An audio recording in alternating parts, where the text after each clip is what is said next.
All right, and we are live, Mr. Derrick Rush. Ladies and gentlemen, welcome to the show. As always on a Sunday morning, I apologize for starting a little late, but we had some things going on here at the household that we just had to, put some fires out to real quick. So we appreciate your patience with us and what we got going on today. But with that said, for anybody that is either rejoining us or if you're joining us for the first time, let me give a quick little breakdown. We are the We Outside Livecast, and what we come out here and do is we simply have authentic, unscripted conversation with people who are real, who are willing to have real conversations, and it's unscripted. It's authentic. That's what it's really going to be about, and we're just going to flow. And today, I have the pleasure of welcoming back one of our very first guests that we ever had on the We Outside Livecast, and that is my brother from another, Mr. Derrick Rush, who is a funny as fuck comedian. So I'm going to get the plug right now. If y'all are not following the Derrick Rush, the number 2, at the end of that, on Instagram and many other platforms, we'll certainly talk about that today.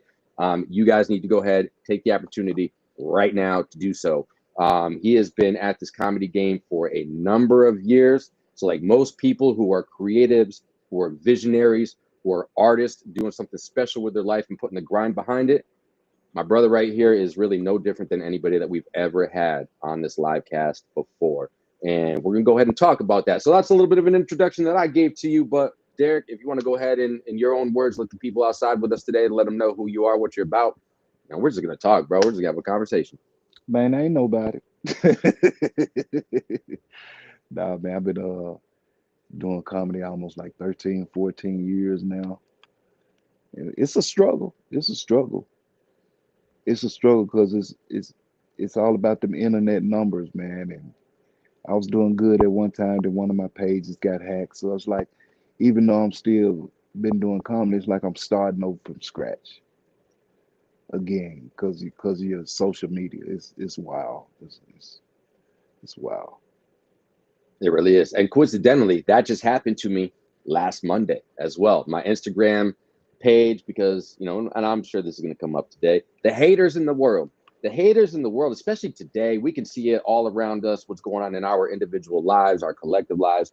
The hate is real out here. And with as fucked up as this world is right now, the hate is even darker than it's ever been before, man. And, in the beginning, I processed it like, wow, like what the fuck? But, after I processed, and took the time to do so, it was an opportunity for rebirth, right? It was an opportunity to spring right back up and continue to do what we continue to do. Like you had already said, 13, 14 years that you've been at this. I mean, you had a choice where you could have just been like, fuck all this shit, bro. But like you put time, you put effort, you put pain into it. You put pain into it. Like literally, you've had like blackout sessions during your sets at some point, man. But let's just start right there, man. The hate in the world being real. What continues, on this 13, 14-year journey now? What is it for you? The passion, the love, because I know you have the passion and love for what you do when it comes to comedy.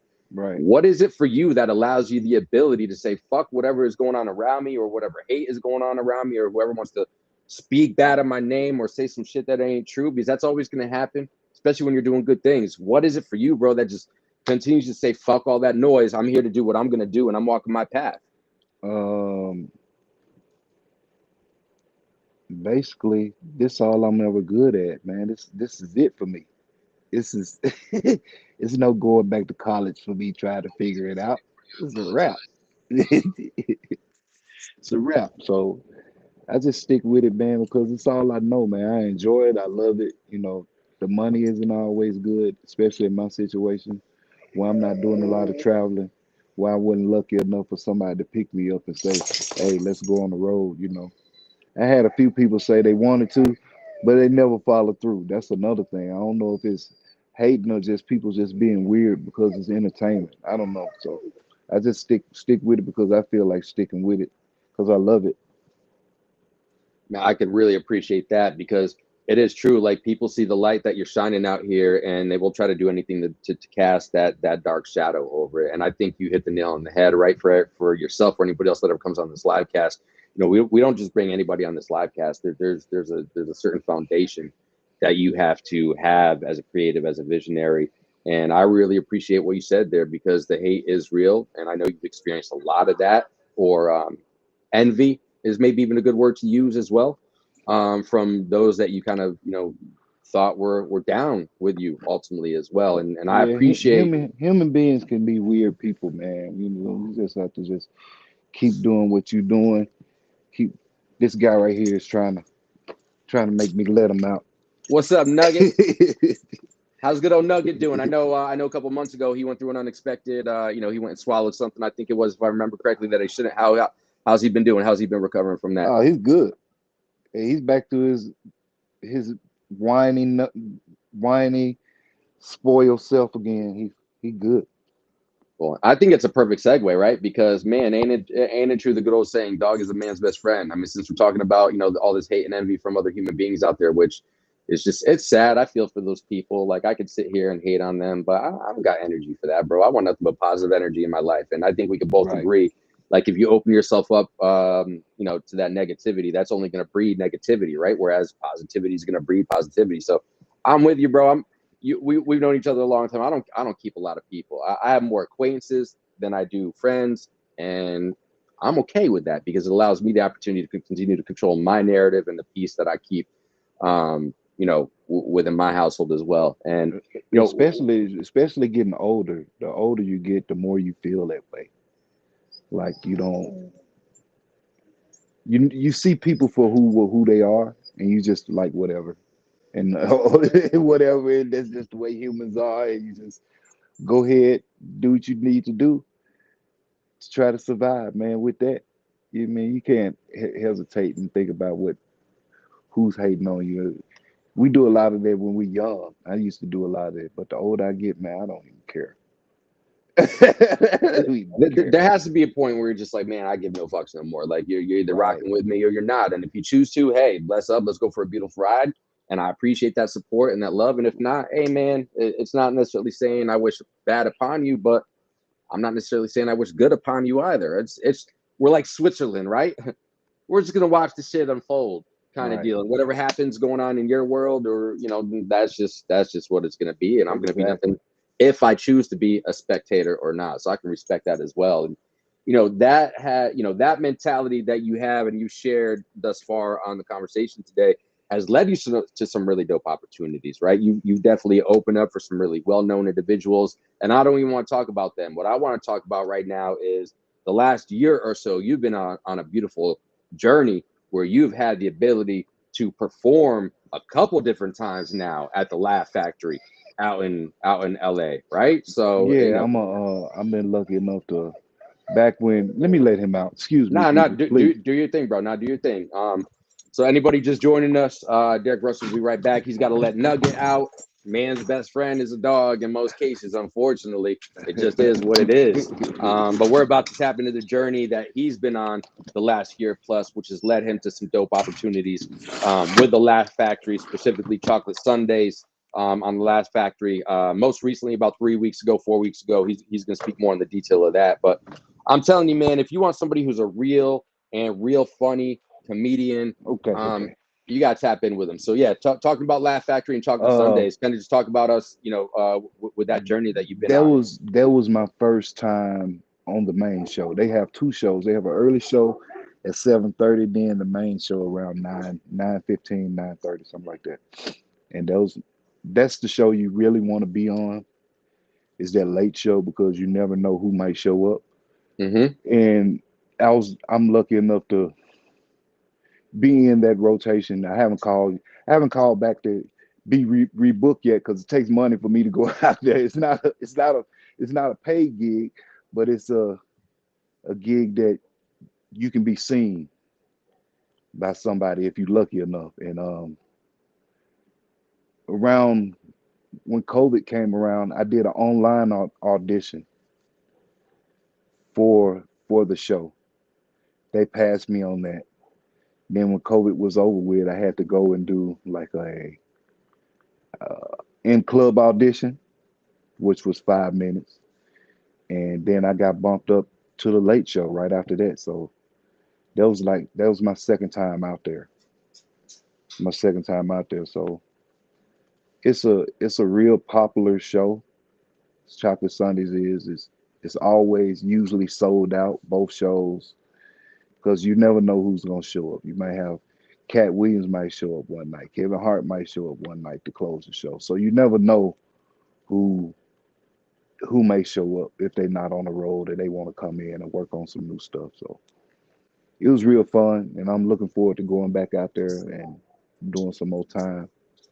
Maybe I'll be lucky enough where the club owner will see me and want me to work for the club. So it's all about being in the right place at the right time Now you're right and because go ahead. and performing high quality at the right time. So Well, I appreciate that about you because there's a lot of creatives and a lot of artists out here that they say, I'd be doing this, regardless, right? Because obviously, to your point, everybody's got to make a living. Don't get me wrong. We got to be able to sustain that, especially as creatives, because you're right. There's not a lot of money in this until you have that moment where you might get seen or you find something that's going to be on brand for somebody to right. go ahead and partner with you on that. So if you could, what value have you like found in just continuing to push your own needle? Because that's what it's been 13, 14 years. It's been moving your own needle, bro.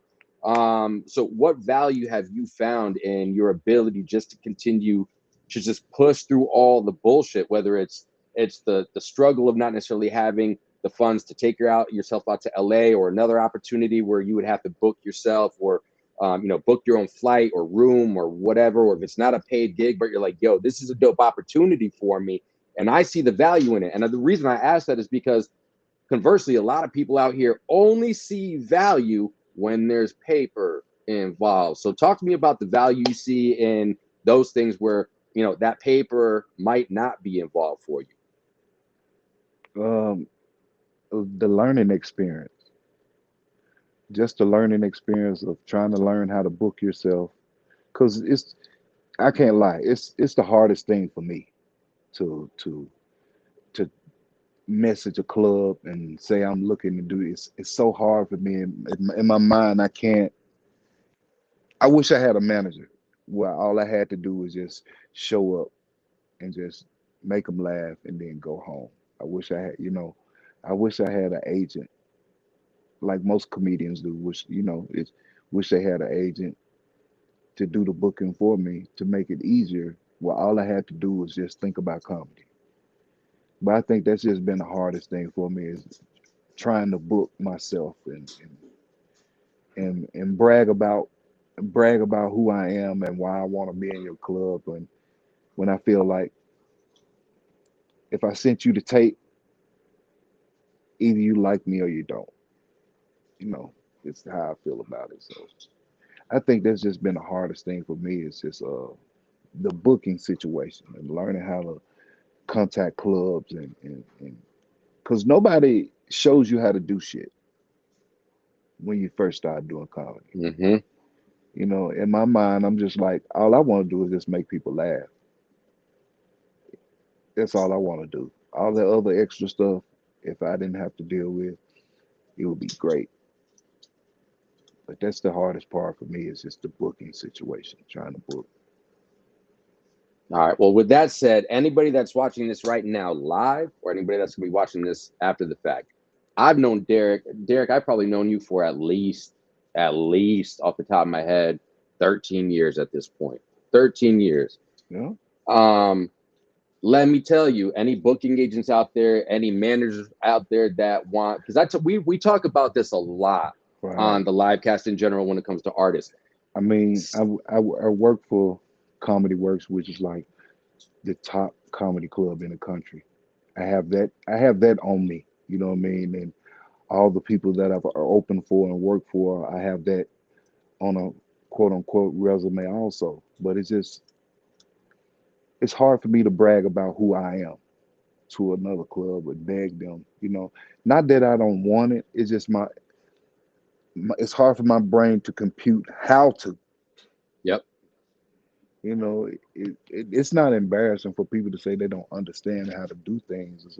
But like I said, when I started doing comedy, the only thing I wanted to do was learn the ins and outs of the club and how to get more stage time to make people laugh more. And once I got that, It was nobody else around to say, okay, now this is the next step. This is what you need to do. Had to figure the shit out, and I'm still figuring it out for myself, you know. Well, the But dope it's thing like, about that is, oh, sorry, go ahead. go ahead, go ahead, go ahead.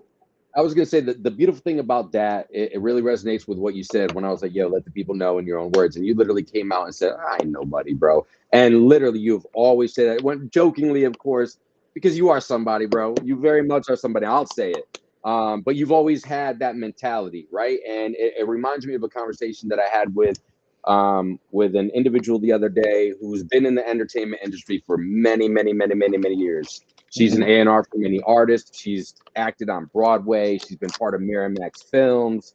She, and she said, sometimes artists are difficult. Artists could be Right. difficult, right? But you are not one of those creatives. You are not one of those artists. Like you said, you laid it out as black and white as it could possibly be. I just want to go up on stage and make fucking people laugh because Yeah. that's a medicine, bro. Being able to, it's a medicine and it's a blessing to be able to have that ability from what you do to get up on stage and do so. So I'm gonna tell you right now, any booking agent, marketing agent, manager, I can It's tap just, you directly in with Derrick Rush. it's just like I said, it's just people are weird, man. And like if I had somebody that knew how to deal with weird people on the regular, I'd be great. It's just Life would be like easier, it's, right? it's just like I was I used to work for another comedy club for many years. I ain't gonna say his name. I say the name of the club. I used to work for another club in Denver. Right. They got a new manager. For some reason he didn't like me, which is fine, right? He comes 2 weeks later, I get bumped up to pro status where to work at Comedy Works. I get a show to feature for somebody. I can't remember who. So it was like my first featured paid set at Comedy Works. The manager of that other club came to that show, and I saw him sitting right in the middle. Right, I didn't act like I didn't have any ear malice for him, but that was my opportunity to show you fucked up. And I had the crowd and whole club in stitches the whole 20 minutes.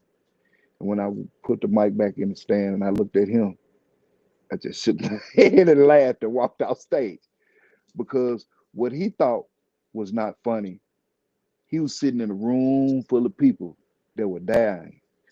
And it was like, it's not your, it's not your, if I've been working at this place for so many years, I must have been doing something right. But you come in saying no. So I was just saying, like, it's your loss, bro. And then COVID came around, and then I got in on the Chocolate Sundays, another show.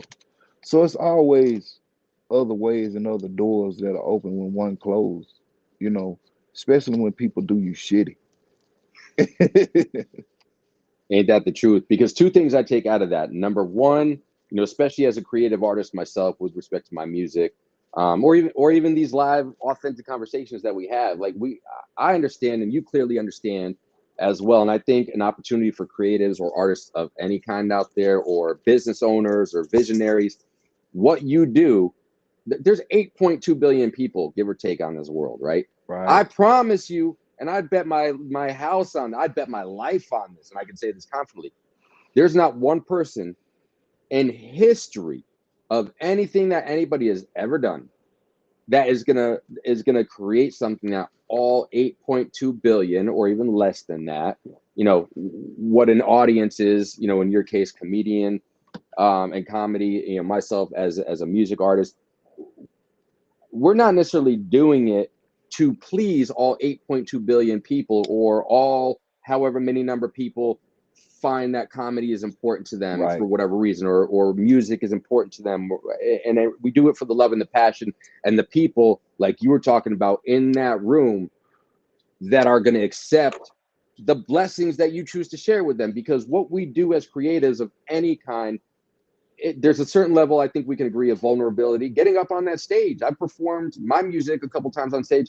It's a vulnerable moment. And I don't care how Right. many times that you've done it, it's vulnerable. And you are taking something that you have created that has not existed in this world before, and you're choosing to share that with people, right? And speaking about that, real quick, that individual who decided not to book you, and then you looked him dead in the eyes at the end of your 20-minute set. Number one, I think in that moment, I'm hypothesizing here, people, because I don't know this individual that he's speaking of. Never met him or her. I don't know if it's even a him or her, and that's irrelevant. But what is relevant, I'm pretty sure with my hypothesis, if we want to scientifically draw this out, that in that moment, that motherfucker was like, number one, damn, I did fuck up. And two, maybe I should be a little bit more open minded because of the fact that even though I might not find in this He scenario he the went Derek. he went he went from telling me don't contact me on Facebook to, hey Derek, what's up on Facebook?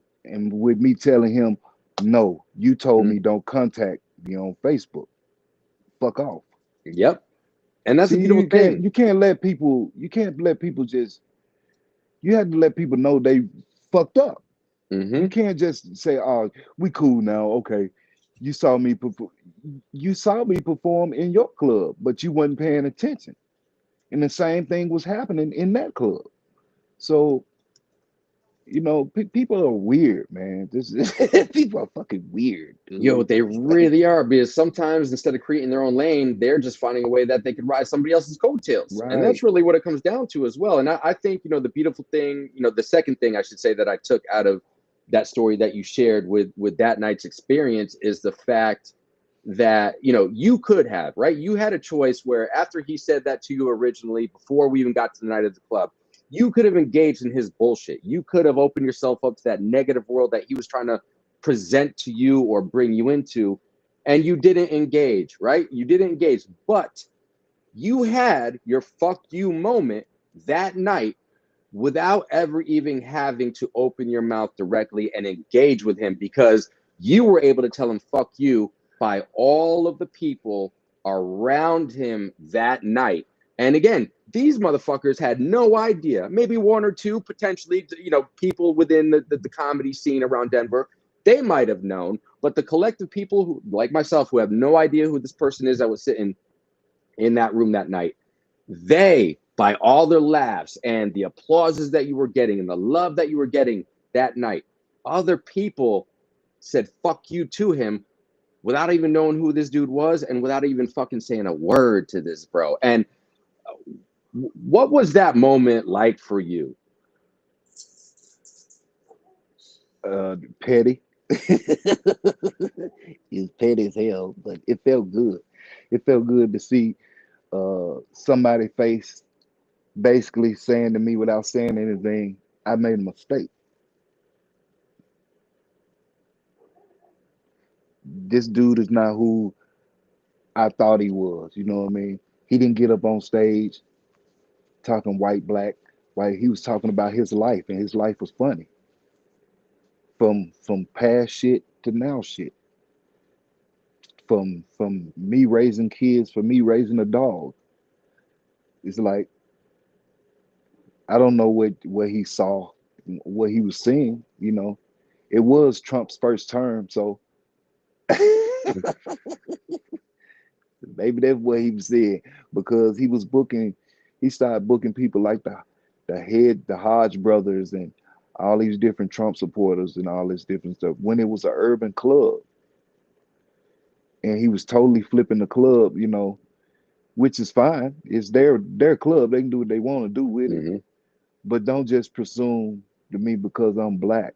All I'm gonna do is just white bash. You don't even know my life,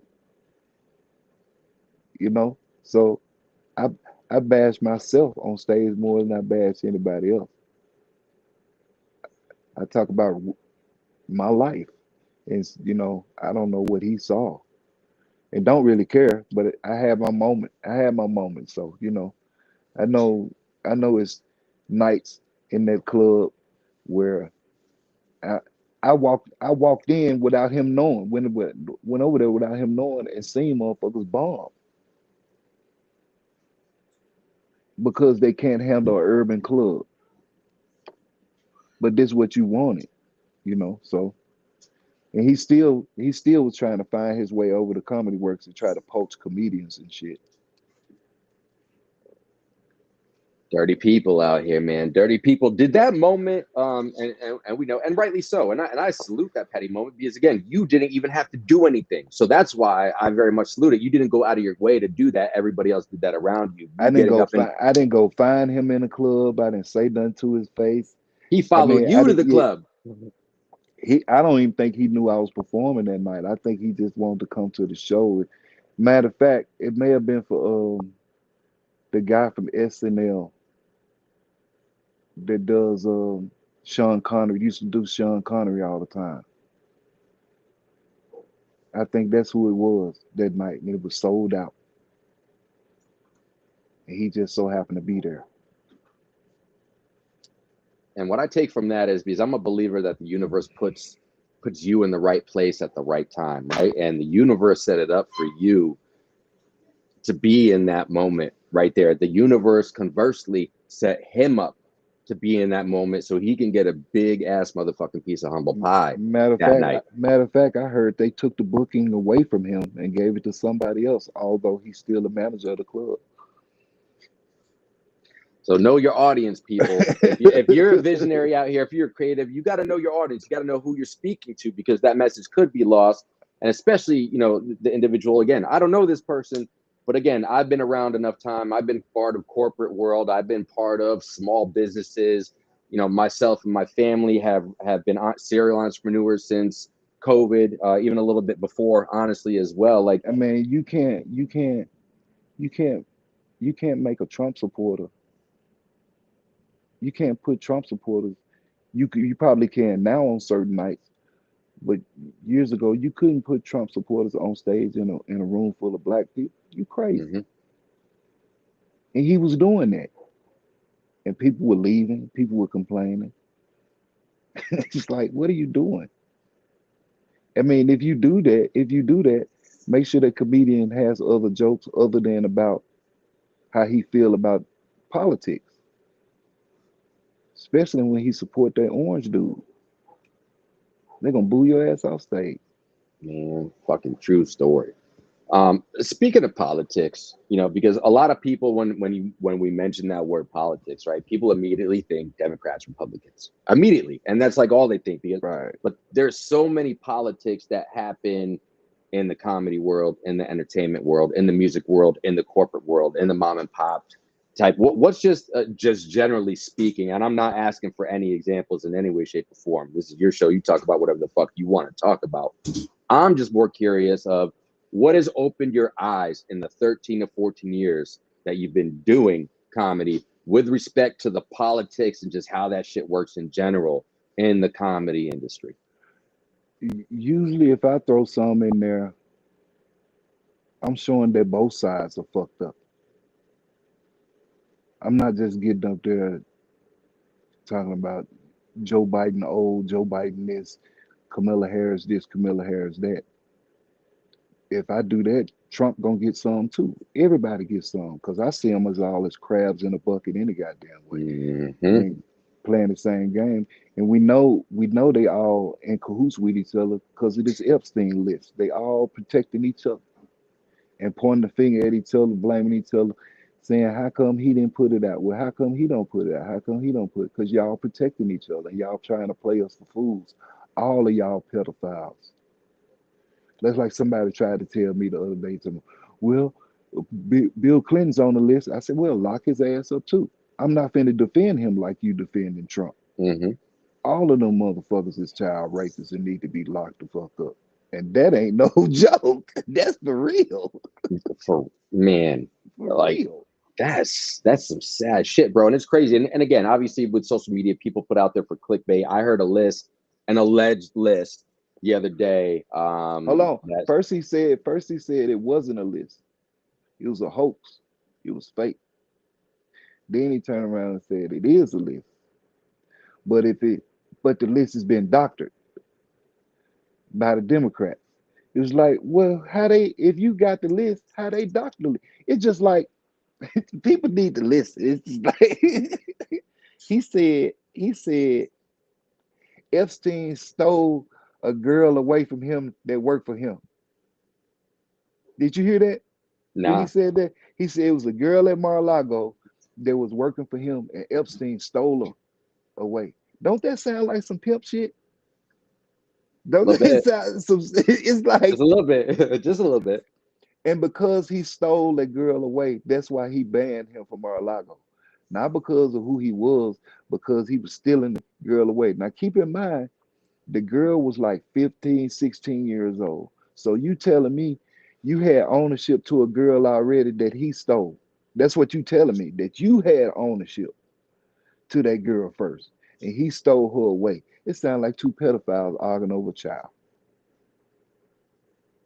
And It's nobody's crazy. paying attention to that shit. Only thing they hear is he banned him from Mar-a-Lago. Yeah, because he stole that child away from him that he Exactly. had. Yeah, they're just hearing to what you're talking about. They're just hearing about the band part. They're not talking about or understanding the They whys. don't they don't want to hear when you're a part of a cult, you don't hear nothing else but the cult leader.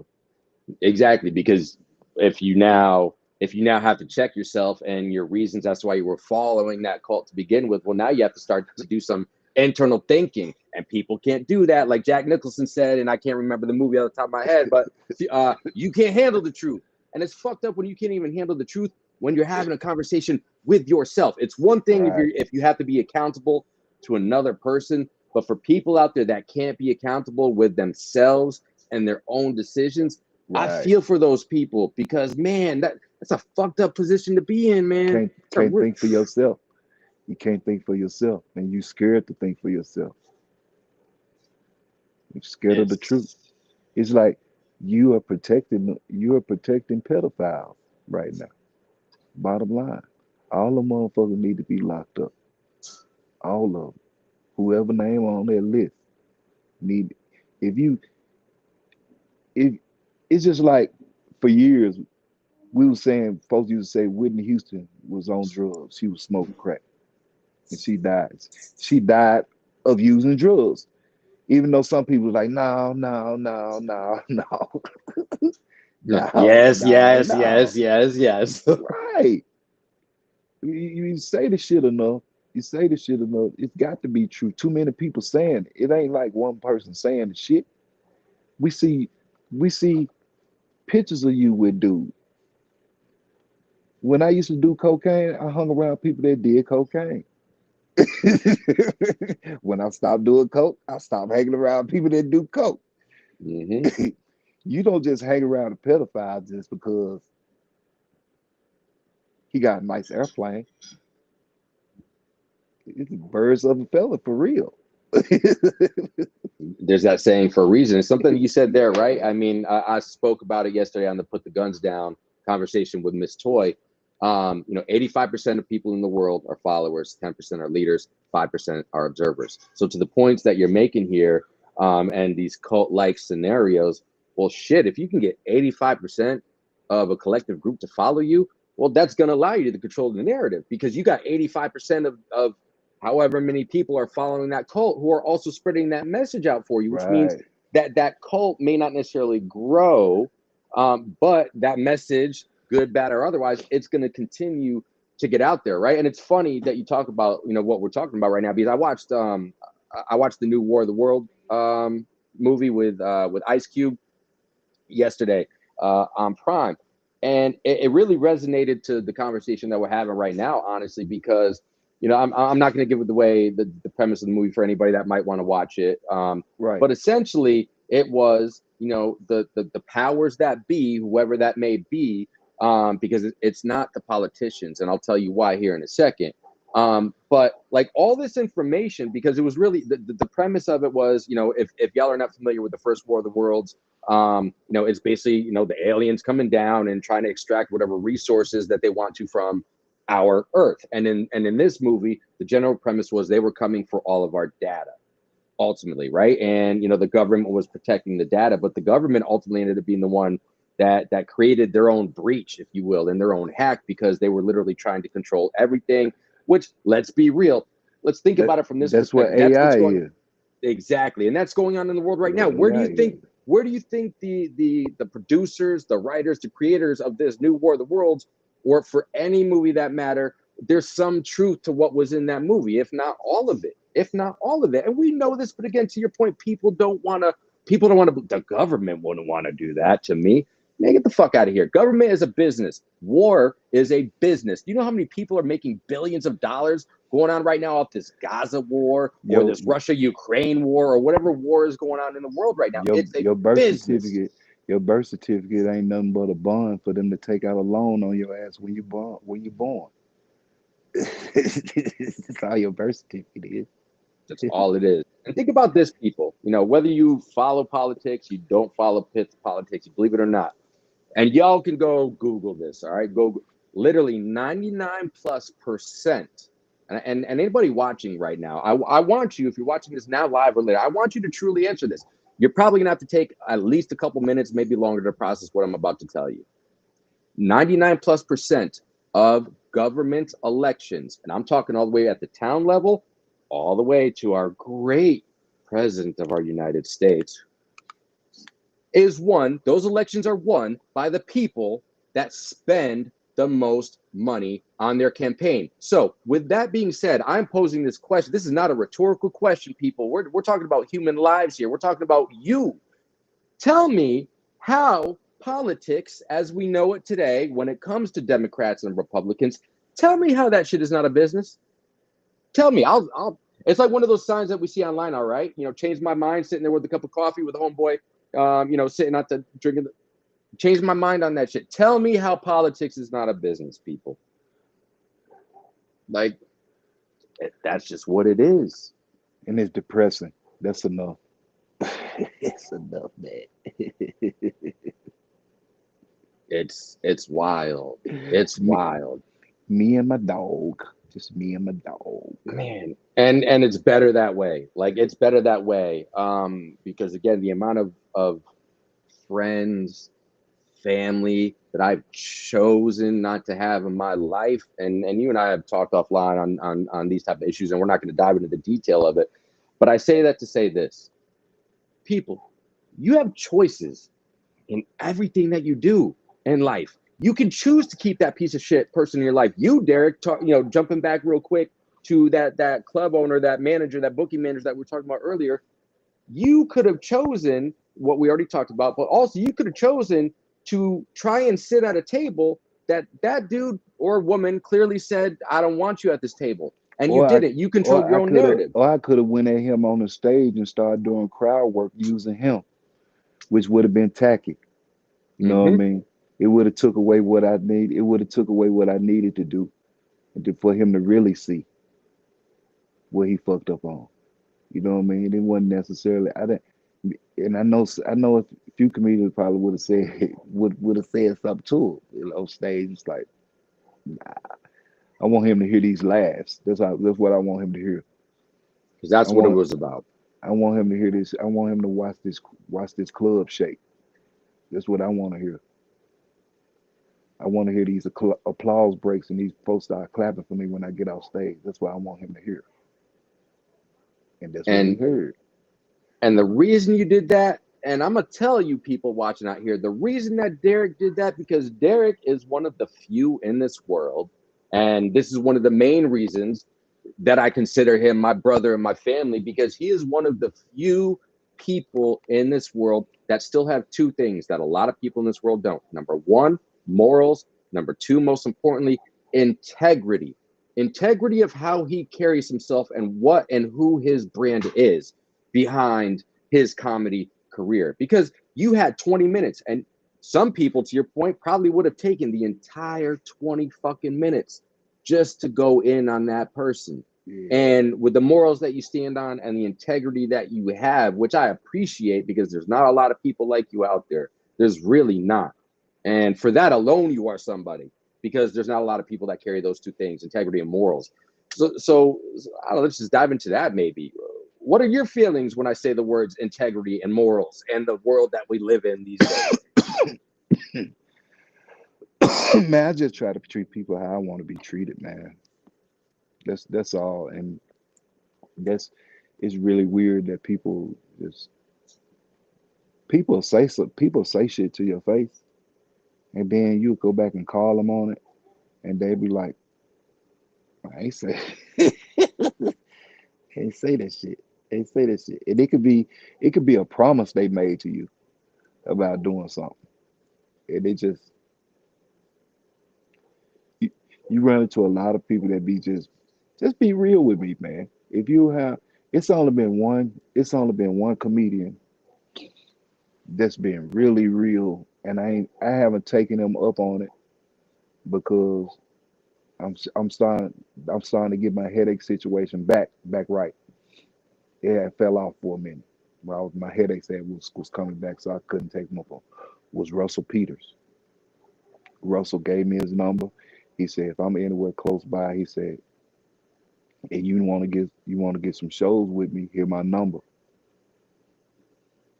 He ain't have to do that, and I didn't take him up. I haven't taken him up on it yet. You know what I mean? Because he's been doing a lot of shit overseas right now. He's just not getting back over here. But he's been in. When I worked with him the weekend, he gave me a bonus in pay. You know, when it's something he didn't have to do. He's always he's when you hear stories about Russell Peters, everybody have the same story. He's real genuine and nice. And if you funny, he'll love to have you on shows, and he doesn't tell you what you can and cannot talk about. He just said, man, go have fun. You know what I mean? I've been with comedians that, hey, don't talk about this. Stay away from politics. I'll be like, I just talk about my dog and my family, man. That's all I talk about. Hmm. They be like, oh, okay. That's all I talk about, man. It's like I don't even get into that shit. Politics is fun when Trump not in office. It's too easy to make jokes about the shit he do now, so why even bother? Hmm. It, Because it everybody's gonna be out there doing that same yeah, thing. it becomes hacky at that point because the shit he does write itself. You don't really have to write a joke to the shit. You just have to just talk about it. It is like Josh Johnson does it all the time. He does it every show. They say he has a new hour every show because he reads and keeps up with politics, and there's always something going on in politics. He has that ability to do that, but I don't want to be known as that dude. You know, No, I can appreciate that, and just even that story that you shared about Russell Peters just shows that if you have those integrity and if you have those morals, the right opportunities are going to come with the right people, right? Because synergy, collaborations. Somebody asked me, I was a live cast guest the other day, and somebody was like, what's important to you when it comes to collaborations, and that show was my sister, who's been on the show before as well, in the No 360, Pacific Diva 9 on Instagram. What's important to me when it's any type of collaboration, whether it's with music or business, or I consider friendships a collaboration, right? Because you're giving your time, you're giving people in certain conversations. I've shared a lot of information. I've shared a lot of personal information with you, and vice versa. And I do that right? because I trust you, I respect you, and you're somebody that I want to Same collaborate here. in life with, right? And that's what it means to me. Somebody that has that same foundational understanding of what it is to be a decent human being that lives with integrity and wants to do things the right way and be treated the right way at the end of the day. And I've always respected and appreciated that, about you. So, kind of just jumping off that, when it comes to synergy, other than the things that we kind of talked about in general, what's important to you when it comes to a collaboration? Let's just use Russell Peters as the example, since we mentioned him already. What draws you to that collaboration and be like, yes, yeah, one, yes, of course, I appreciate the invite that he gave to me, but not only do I appreciate the invite, but I actually want to take him up on that invite in the right scenario, right? So talk to me about collaborations when you can see yourself fucking with somebody in the comedy world. Shit, if he just said he told me to take a look at his schedule, and if I see something, uh, uh, just contact. He said he can't guarantee that he won't already have a feature. He said, but call him. He said, but text him or call him. And just to have that open door is cool. You know, that's him saying you funny enough for me to fuck with. Is how I felt. It was like, I know a lot. He's probably made that same promise to a lot of other funny guys. You know what I mean? So the line may be long. So I haven't taken him up on it, taken him up on it because him just doing that was enough for me at that point. You know what I mean? Just saying, man, he think I'm funny enough to do some more shows with. It's cool, that he would give me his phone number like that. When I've had folks in my face, other comedians tell me, "Hey man, yeah, I'm gonna take you on the road," and then a year roll around and you say bring it back up to them, and they act like they forgot they even said the shit. You know what I mean? So you deal with that also, and that's the worst. That's the worst part. I would rather you not even make me a promise than try to impress me by making me a promise. You know you're not gonna keep. Mm-hmm. And I said it to people before. It's like, hey man, I'm gonna tell you, I said, man, you ain't even got to say that, man. I'm here. If you need me, I'm here. But you don't even have to make no promises. I stop them right there because I heard it so many times. Yep. I heard it so many times in this 13, 14 year period. I heard it so many times. So it, after a while, it just gets old, man. It's like, you know, it could be depressing at times, but being on stage can wipe away the depressions. You make you not even think about That's it. kind of like your safe haven, almost, if you will, where you just kind of block everything out and you're there to do what you're there to do, and that's share your stories about your family, share your stories about your dog, or maybe some elk along the way as well, which may come up later on as well. But what I appreciate about that story that you just told, that part of the story, with respect to your interaction with Russell Peters, I've felt that before because there's some people in my phone that I would have never thought that I have in my phone. Like it's wild sometimes, to look at it or get a text message from this person that we're Yeah, looking to have. but you don't want to bother them. You know what I'm saying? Correct. It's weird, Correct. you know what I mean? But you It's don't want to very bother weird. them, even though they gave you that open door. You don't want to be that dude that be like, he's always fucking texting me and No, calling you're me. right. It's a tactful manner, right? Because you know that I come from a sales background, right? So, Right. people that understand what that is meant for, them sharing that number, it means two things. Number one, they respect the integrity and the morals that you do have, and they feel a certain way about you to know that this motherfucker isn't going to be hitting me up every day of the week, right? And I've felt that, but also they understand that this is a dude that I see value in, or this is a woman or a creative or a visionary that I see value in. That in the right scenario, I want to make sure that I do have a direct line to them because something might come out of the blue, and it might not be you hitting them up; it might be them hitting you up. So just having that open door is a feeling in and of itself, and it doesn't come without value that you carry first and foremost as a human being. Let's be Mm. clear about that, people. Yes, also the value of what it is that you do. And in your scenario, we're talking about being a comedian. So there's value to you, number one, as a human being, because they trust in that moment what they know about you and the interactions that they've had with you, that they feel comfortable literally giving their phone number. It's one thing to be like, yo, sure, I'll follow you on his social media, whatever, whatever. It's a whole nother level of trust with a human being when they're like, here's my direct contact. And there's meaning and there's value behind that because there is integrity that comes with that as well. So I respect and appreciate that. And even furthermore, I respect and appreciate that you're like, yeah, I'm not just going to hit this dude up at any given time. Just, hey, what's going on, bro?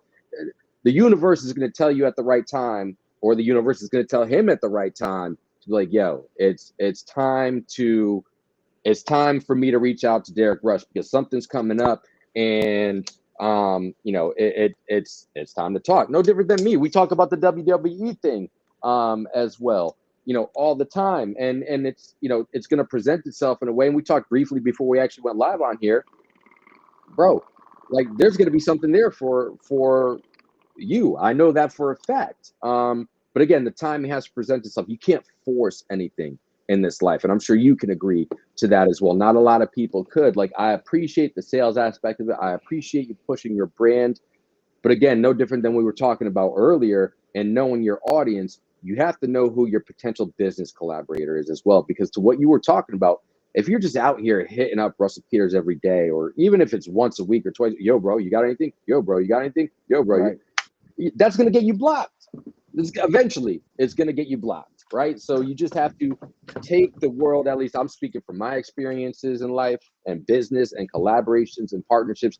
You have to take it as it comes, because if you force it, it is not going to be authentic.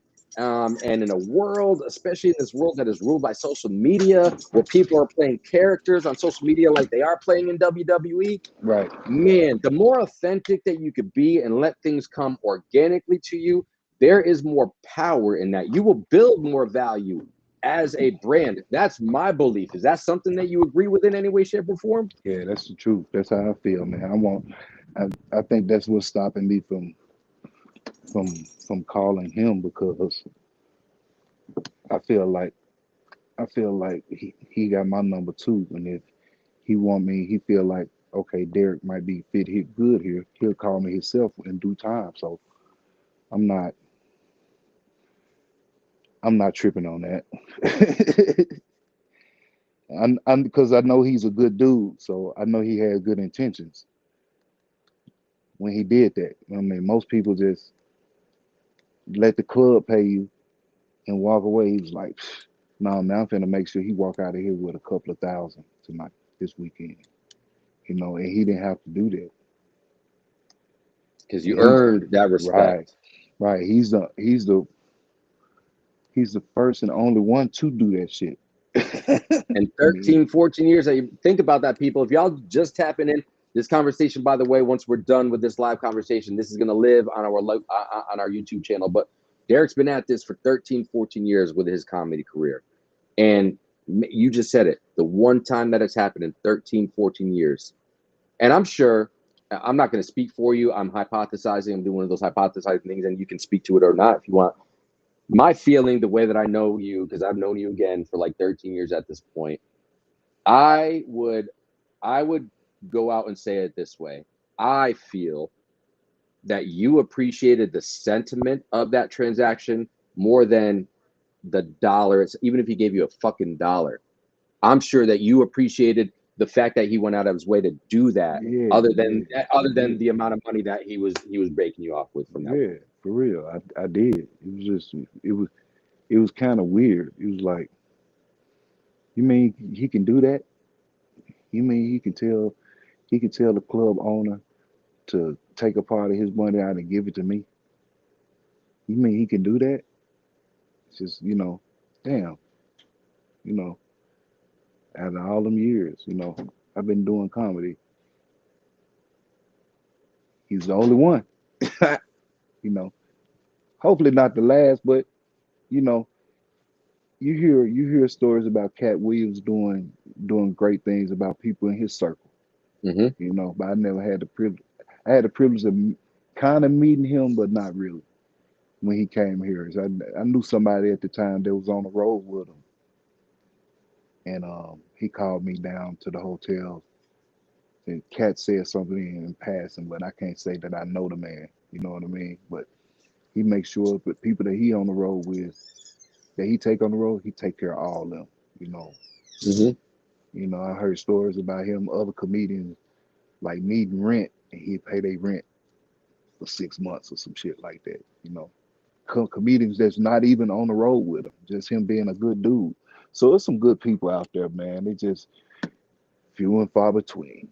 You're right, and you gotta sift through some bullshit to find those people sometimes, because not everything that we experience in life is all peaches and rainbows and oh yeah.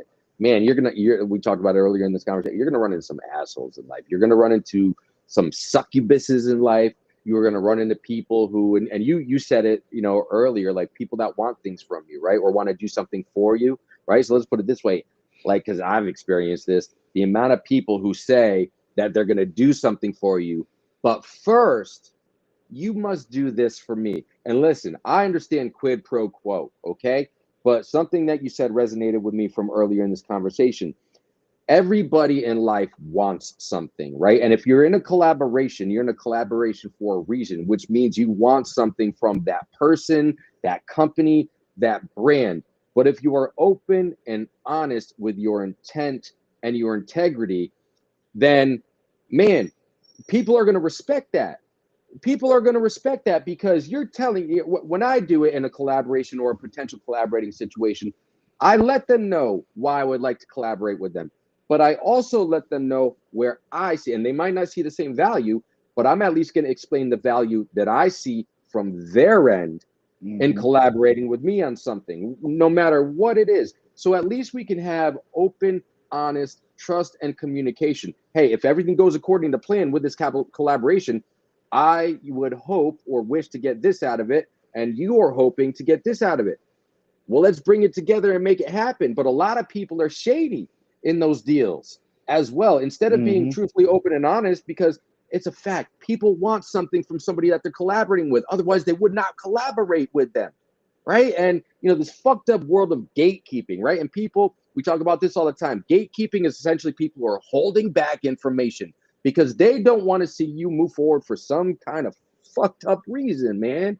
So fuck the gatekeeping. I'm not a gatekeeper. There's 8.2 billion people in this world. If I go off to be a billionaire one day, you know what? I don't care if 5 other people go and be a billionaire with me.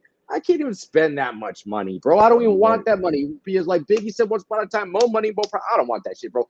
I want sustainability in life. Nothing more. I don't want to be rich. My rich is different than most people's definition of rich. Rich to me is being sustainable in life. What I want to do, which is take care of my family, be an asset to others. Well, I don't have to worry about shit. That's it. That's it. Man, that like, and that's as real as it could be. But I think the challenge.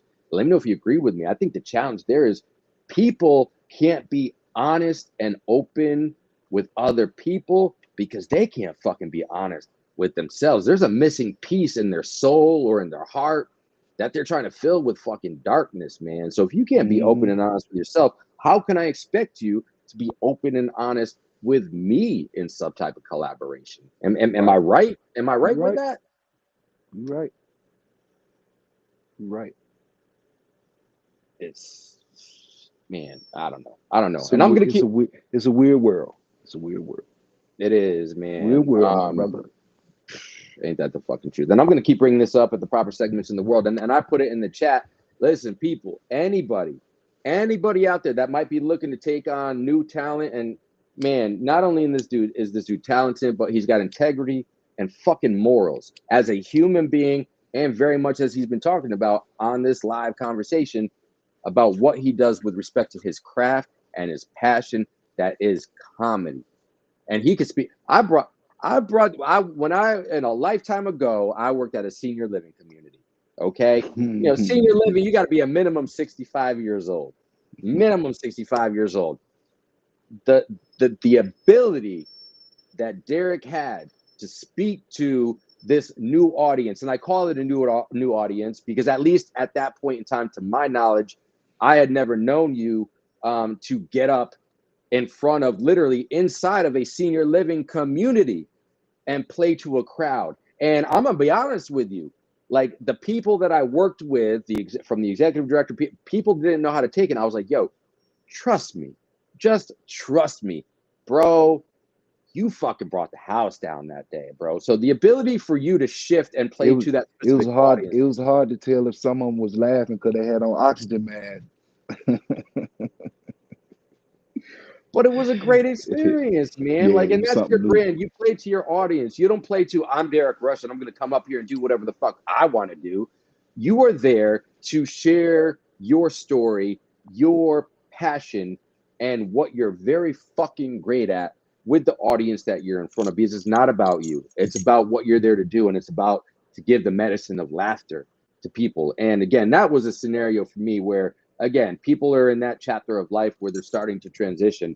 I can say this confidently because I spent 6 years in the senior living world at many different levels of it. I know for a fact because I knew some of these individuals very, very well in this community. I know that that was probably the best thing that they had experienced in a very long time because sadly, some of these people don't even have family that come and check in on them. Yeah, man. And Most people that they put them in nursing homes, they only come check and see if they dead yet, so they can cash in on the wheel. yep, yep. My mom used to work at one of those places. It used to be a dude used to come in, used to come to the door and say, "Is she dead yet?" I was like, "Damn, she must have been a mean ass mother. It She dead is. yet?" No, she's still here, sir. Well, call me when she dead. It's Cold so blooded. wild. It is because I experienced that too often living in that world, man. It's some sad shit that I experienced. Like because at the end of the day, no different than you as an employee of these companies, these human beings. Let's think about this for a second because we talk about the control that people want, right? Well, especially when you're a publicly traded company, you have investors to appease. And sadly, at the end of the day, these people in these senior living homes, to the corporation, anyways, they're nothing more than a $5,000 paycheck every month. They're nothing more than a $10,000 paycheck every single month. They had us.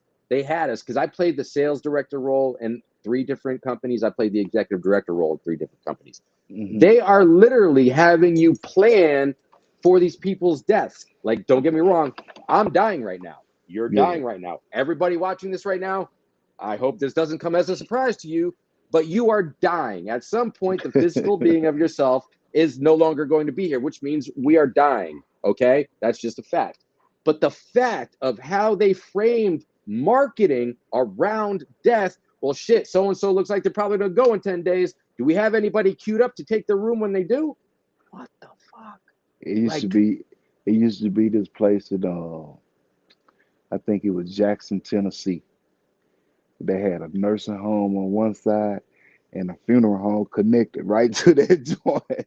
And we used to joke and used to say when they die, they just shoot their ass across in a tube, like at the bank, and say, "Hey, here go y'all another one." It just do the funeral the same damn day. But they had to be fucked up for old people to just look out their window and be like, "Damn, it's a funeral home right there next door. That's my next stop." My next stop. That's cold blooded.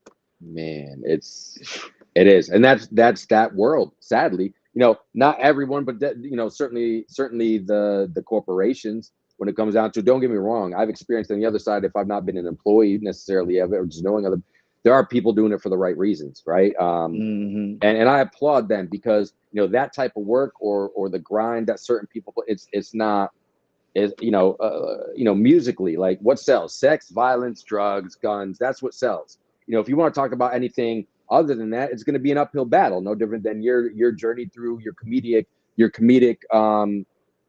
you know journey thus far has been. It's an uphill battle I because you got could I very got easily.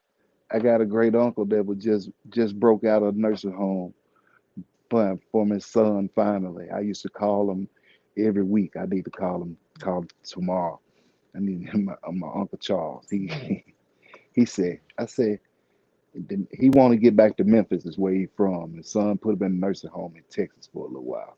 So you don't want to go back to Memphis, man. They just rob people and kill people all the time. I said, you got some. I said, some women in there with you? He said, yeah, but they all old. I said, you old? He said, but I don't want to look at no old women.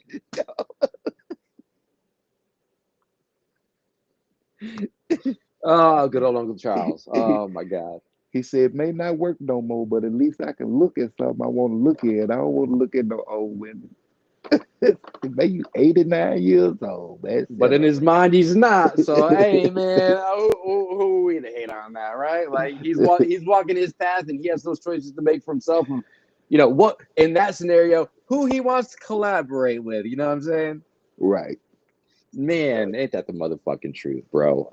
Let me ask you this. Let me ask you this. We're starting to tap over now, where I don't want to take too much of your Sunday, but one thing I want to make sure that we continue out because, again, one thing that I appreciate about the individuals that we're able to have out here, such as yourself, you're people who are not doing, the sexy things in your world. And what I mean by that, I'm going to use this example that you talked about earlier. Right now, it's so easy to talk about politics, and that could give somebody a quote unquote viral moment, right? But you're Right. not taking the easy route. You're taking the integrity, moral filled route of standing on who you are and what your craft is as a comedian, because that's your brand and you're building your fan base one by one. But I'm going to tell you this right now, people. This individual needs to be heard by a lot more people. His bread and butter is going out there and making fucking people laugh. He's said it on the show. His bread and butter is not necessarily contacting certain clubs. He can utilize a publicist. He can utilize a manager. So our family on the We Outside Livecast is filled with a lot of different people from different creative worlds, different aspects of the entertainment world.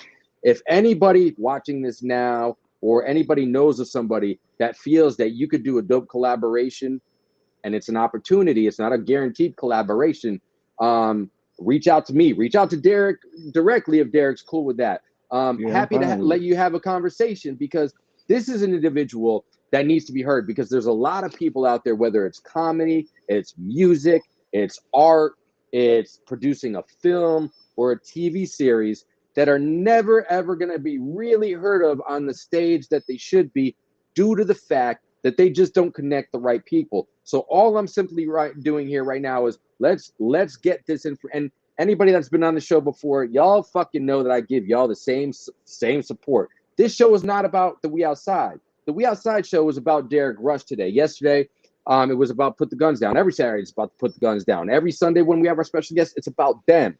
So I'm simply requesting, I'm not asking, I'm simply requesting, if anybody knows of a publicist or a manager that feels that there is synergy with a potential collaboration with my brother, you can reach out to me. You can reach out to him directly. He would be happy to have a conversation. But I'm going to tell you right now, this is one of the realest motherfuckers out here. He's going to see through your bullshit. So don't come at him with no bullshit. Tell him what's what.